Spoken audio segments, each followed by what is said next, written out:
उसकी मुलाकात एक इंतहाई बिगड़ी हुई रईसजादी से हो जाती है। तो नौजवान को लड़की पसंद आ गई और उसने कहा कि मैंने इसके साथ शादी कर। बेटे की वलादत के बाद बहू जो है वो इंतहाई मुतकब्बर हो जाती है। उसकी अगर बस में चलता ना, अपने सास और ससुर को घर से बाहर निकाल के। इंतहाई सरद रात, तारीक रात थी। दोनों मियाँ बीवी अपने वालिद के कमरे में गए। अस्सलामु अलैकुम वरहमतुल्लाहि वबरकातुहू। बिस्मिल्लाह वस्सलातु वस्सलामु अला रसूलिल्लाह। मुअज़्ज़ज़ नाज़रीन इकराम, आज का जो किस्सा और वाक़या है ये एक माशरती वाक़या है। एक नाफरमान औलाद का किस्सा, एक संग दिल, एक ऐसे बेटे का किस्सा जिस बदबख्त ने अपने वालिदैन की नाफरमानी की। और मेरे अजीज़ों, ये वाक़या बड़ा ही दिलखराश है।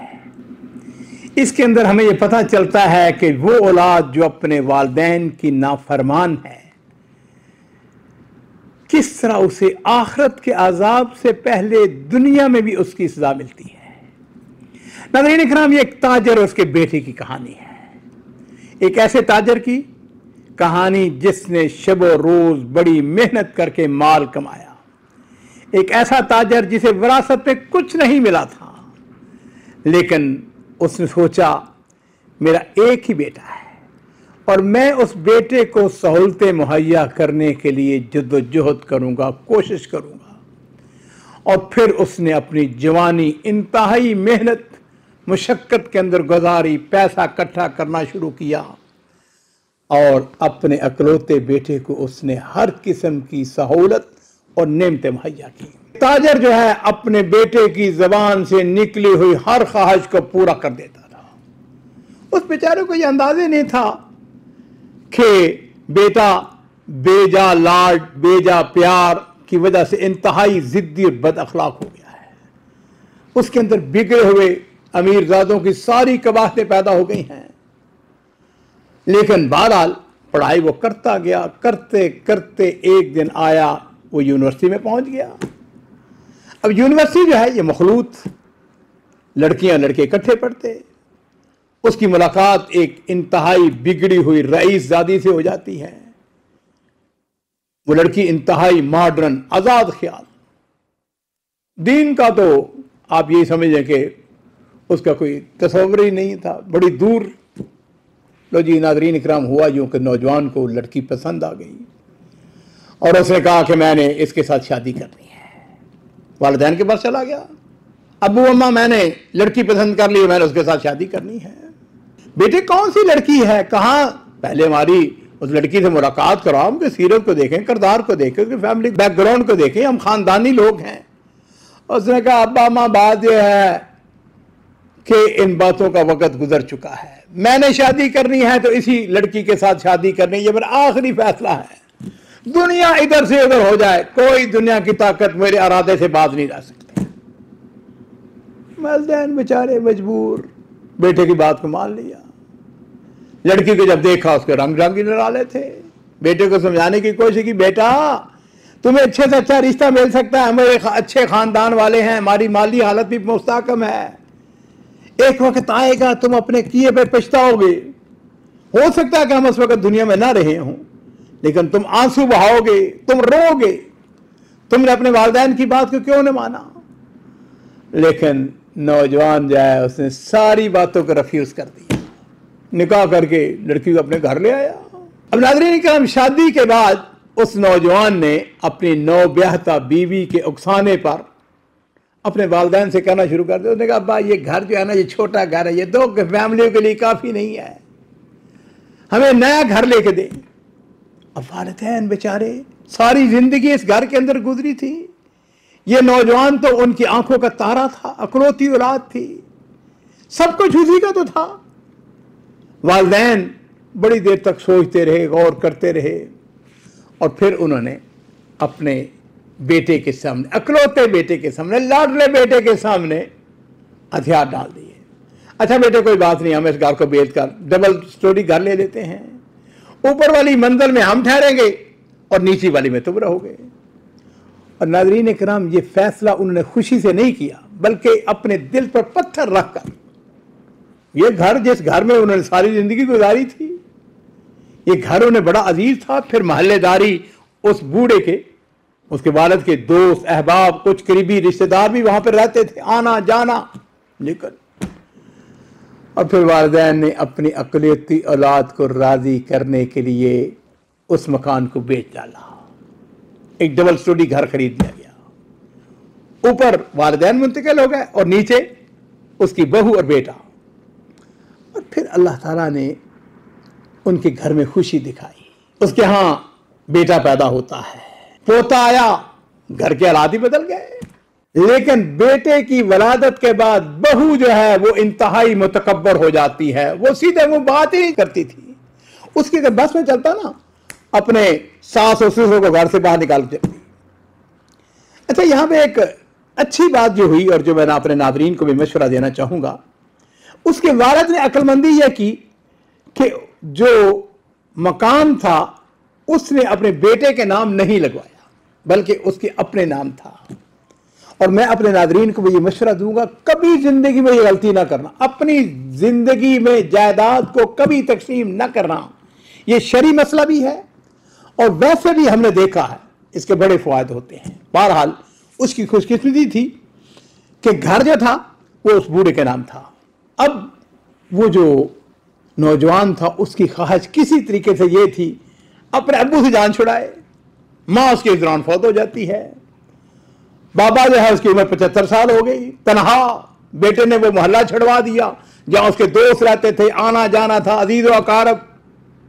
अब ये जो नया मोहल्ला था, इस मोहल्ले के अंदर उसको कोई जानने वाला नहीं था। उसकी उम्र भर की साथी बीवी जो है वो अल्लाह के पास जा चुकी है।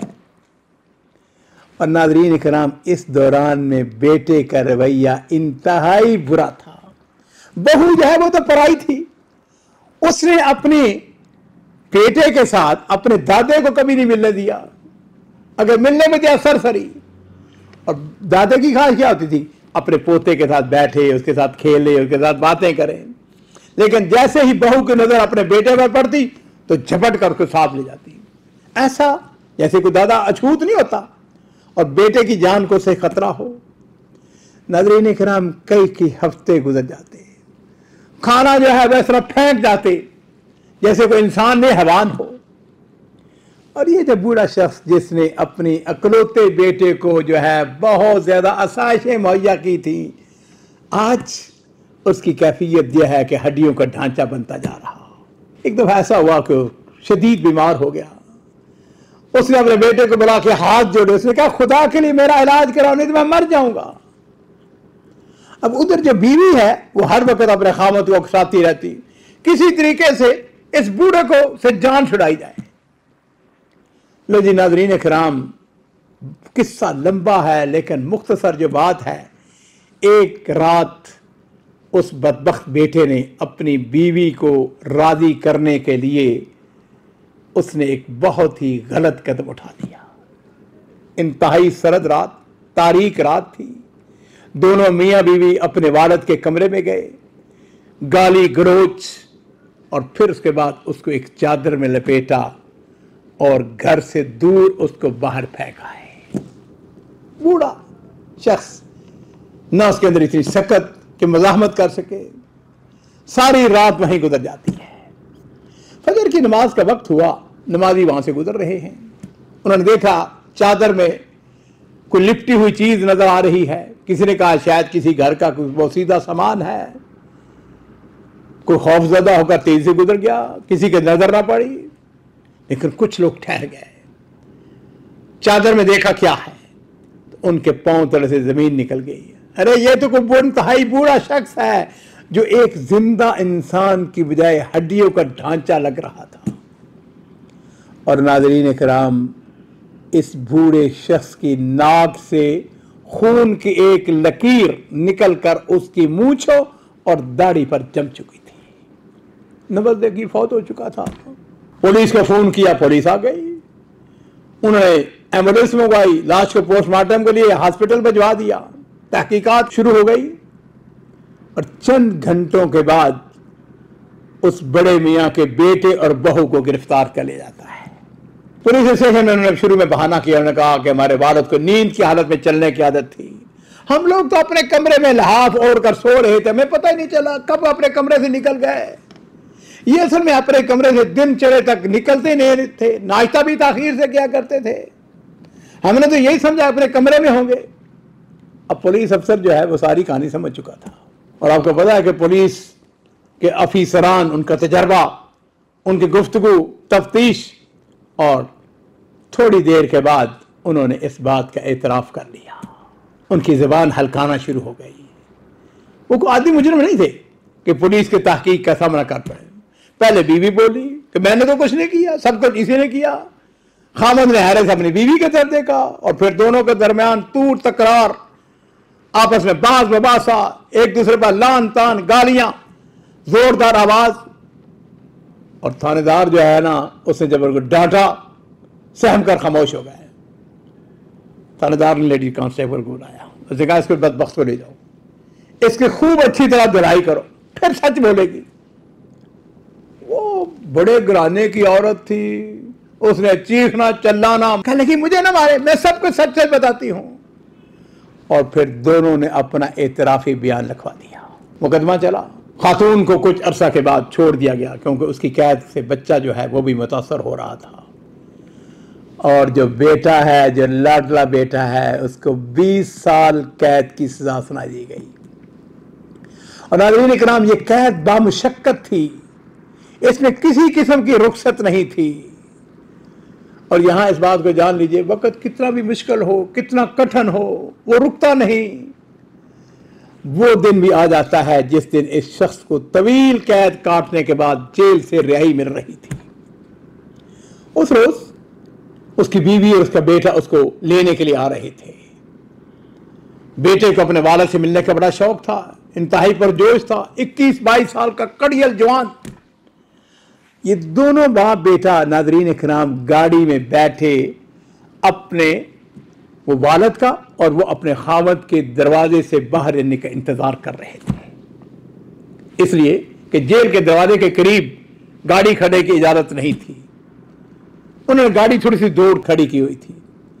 अब ये शख्स जैसे ही जेल के दरवाजे से बाहर आता है, उसकी वालिदा ने अपने बेटे को इशारा करते हुए बताया कि वो देखो, वो तुम्हारा बाप आ गया।